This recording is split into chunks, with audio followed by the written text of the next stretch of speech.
ஏங்க ஏங்க சுகமா இருக்கீங்க? அடி ஏண்டி சிஎஸ்கே தொடர்ந்து தோத்துக்கிட்டே இருக்க முடியும், அட்டி மேல அடி விழுந்துகிட்டே இருக்குடி. உனக்கு ஒண்ணுனா சிஎஸ்கேவோ டோனியோ விராட் கோலியோ வருத்தப்பட போறது கிடையாது.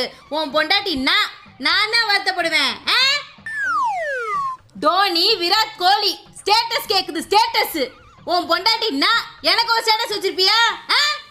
வேலைக்கு போக முடியல, குடும்பத்தை நல்ல வழியில கொண்டு போக முடியல, கிரிக்கெட்ல போய் நேரத்தை செலவழிக்கிற.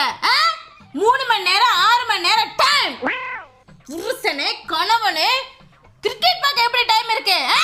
நீ வாங்கின கடனை கட்ட போறது விராட் கோலியோ டோனியோ சிஎஸ்கேவோ கிடையாது. உன் பொண்டாட்டி எனக்கு வச்சியா ஸ்டேட்டஸ்? சிஎஸ்கே தோத்து போச்சுன்னு அழுவுற. உனக்கு ஒண்ணுனா விராட் கோலியோ டோனியோ வந்து அழ போறது இல்ல. உன் பொண்டாட்டி நான் தான் உன் தலைமாட்டில் உட்காந்து அழுவேன். ஐயோ தெரியாம பண்ணிட்டேன்டி. இனிமே வாழ்க்கையில கிரிக்கெட்டும் பார்க்க மாட்டேன், பேட்டையும் கையில